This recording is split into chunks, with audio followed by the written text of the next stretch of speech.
បងជួយឆ្លើយមើលទីមើលតើប្រទេសណាដែលតូចជាងគេនៅលើពិភពលោកប៉ុន្តែមានអំណាចខ្លាំងពូកែជាងគេនៅលើលោកអំណាចផ្នែកសិលធម៌ soft power ទេបងប្អូនបាទនេះបងប្អូននេះអត់មាននៅក្នុងផែនទីពិភពលោកផងបងរមឃើញនេះតូចពេកដោយសារតូចនេះគឺប្រទេសវ៉ាទីកង់នៅក្នុងទីក្រុងរ៉ូមតែម្ដង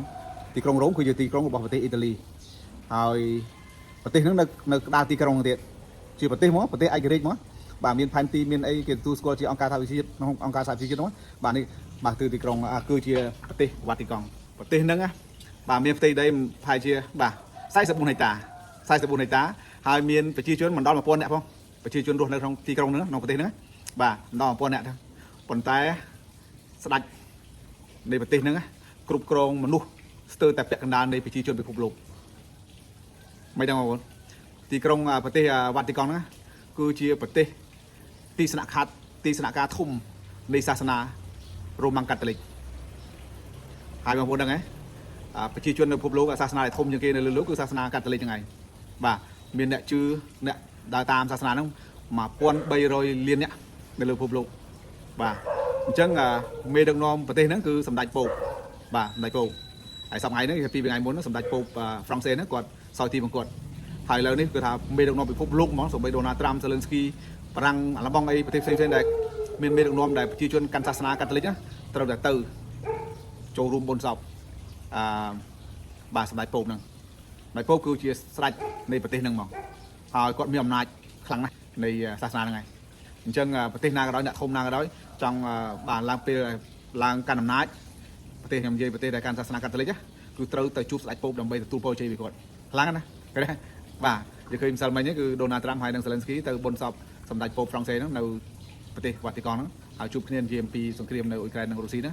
ហើយគេសេលឹនស្គីគាត់ថាជាជំនួបមួយជោគជ័យល្អបាទនឹងល្អមិនខ្លះចាំមើលតើបានលទ្ធផលផ្លែផ្កាយ៉ាងម៉េចដែរបាទតែមិនធម្មតាបងប្អូនណាប្រទេសវ៉ាទីកង់គឺជាប្រទេសដែលតូចជាងគេមានដីមិនដល់44ហិកតាផងហើយប្រជាជនរស់នៅក្នុងប្រទេសហ្នឹងតាមមិនដល់1000នាក់ផងប៉ុន្តែជាប្រទេសដែលមានឥទ្ធិពលមានអំណាចគ្រប់គ្រងបាទស្ដេចនៃប្រទេសហ្នឹងគ្រប់គ្រងមនុស្សស្ទើរតែពាក់កណ្ដាលនៃផែនដីហូមិនធម្មតាបងប្អូនខ្លាំងណ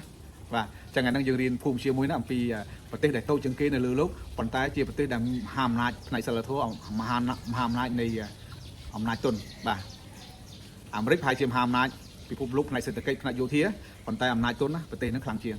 អាមេរិកអត់ព្រីបានដូចប្រទេសហ្នឹងទេបាទចឹងណាចិនក៏មិនព្រីបានដែរបាទប្រទេសហ្នឹងគេគោរពគេស្រឡាញ់មានដាក់ការទូតនៅប្រទេសនៅលើលោកប្រទេសហ្នឹងបញ្ជូនអ្នកឯកអគ្គរដ្ឋទូតហ្នឹងដល់180ប្រទេសអត់មានប្រទេសណាបាទមានឯកអគ្គរដ្ឋទូតច្រើនដូចប្រទេសហ្នឹងទេបាទអញ្ចឹងណាបាទអស់ចាមែនតើបងប្អូនណាអាហ្នឹងយើងបានរៀនអំពីភូមិជាអំពីប្រទេសដែលតូចជាងគេប៉ុន្តែខ្លាំងជាងគេនៅលើលោកគឺប្រទេសវ៉ាទីកង់បាទវ៉ាទីកង់ហើយស្ដេចនៃប្រទេសហ្នឹងគឺគ្រប់គ្រងមនុស្សតែ400នាក់ក្នុងប្រទេសរបស់គាត់គឺគ្រប់គ្រងប្រជាជនស្ទើរតែពាក់កណ្ដាលនៃប្រជាជននៅលើលោកឲ្យតែអ្នកជឿសាសនាកាតូលិកគឺគាត់ជាអ្នកគ្រប់គ្រងជាអ្នកមើលការខុសត្រូវហ្នឹងឯងបាទសូម្បីតែប្រទេសកម្ពុជាយើងក៏វាមានឥទ្ធិពលលើប្រទេសយើងដែរបាទវ៉ាទីកង់ណាបាទព្រោះនៅប្រទេសកម្ពុជារបស់យើងក៏មានអ្នកកាន់សាសនាកាតូលិកក៏ច្រើនដែរបងប្អូនមានវិហារច្រើនណាបាទហ្នឹងហើយបាទហើយចាំឲ្យក្រោយចាំខ្ញុំធ្វើវីដេអូនិយាយទៀតថាតើ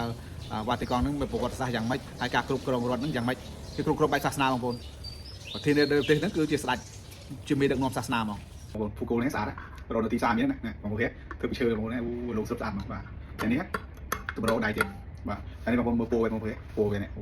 ស្អាតលោកស្អាតបងប្អូនហើយអសវាក៏ផុសបាស់មកអសវាបាស់មកល្អបាទស្អាតពេញចិត្តបាទនេះគ្រប់ផ្ទះគូមានអានេះមួយភូកូលនេះគឺថាពោពេញដល់ចំណេះដឹងបងប្អូនអានេះមិនធម្មតានេះមាននេះមួយក្នុងផ្ទះរបស់យើងគេថាផ្ទះអ្នករៀនសូត្រគ្រប់ផ្ទះគូមាននេះកូនចៅយើងវាមករៀនឃើញមកពីភូមិជាភូមិសាស្ត្រសេដ្ឋកិច្ចប្រវត្តិសាស្ត្រអីគឺថាមានក្នុងអស់បងងាយអានេះណាបាទយើងចូលដឹងពីវាកាន់តែខ្លាំងកាន់តែល្អនេះណាវាផ្ដល់ឲ្យយើងនៅចំណេះដឹងគ្រប់យ៉ាងមកយើងចេះរៀនសូត្រពីវានេះបាទខ្សែអីគាត់ទៅមិនអីមិនខ្សែស្របខ្សែបណ្ដោយមិនហើយមិនបានវាមើលទៅបាទអូអានេះមិនធម្មតាណាបាទបងប្អូនគ្រប់ផ្ទះខ្ញុំថាគូមាននេះហើយមិនថ្លៃទេបងប្អូនមិនបានស្មើយើងទៅហាងម្ដងផងណាតែទិញអានេះមួយដាក់ក្នុងផ្ទះទៅកូនចៅយើងមិនបានចំណេះដឹងបងប្អូនរៀនសូត្រអានេះបាទទិញដល់នៅខេត្តណាក៏ផ្ញើបានដែរបងប្អូននេះផ្ញើបាន25ខែក្រុងជួយទៀតនេះមួយបាទល្អគ្រប់ផ្ទះខ្ញុំ recommend ណែនាំឲ្យទិញនេះមកចូលចិត្តវីដេអូនេះកុំភ្លេចបាទចូល like និង follow page មេកុំ booking ខ្ញុំមួយផងហើយមួយទៀតបាទកុំភ្លេចចូលក្រុម Telegram ខ្ញុំផងបាទមេកុំ booking ខ្ញុំមានក្រុម Telegram ដែរហើយមួយទៀតបាទកុំភ្លេចបើសិនមានបងប្អូនកូនក្មួយត្រូវរៀនប្រឡង diploma ប្រឡងមកដូចខ្ញុំមាន app មួយដែលមានសំណួរគណិតរូបគីមីជីវៈមានច្រើនបាទច្រើនសំណួរមែនតើអាចចូលមើលចូលរៀន free តែម្ដងបាទ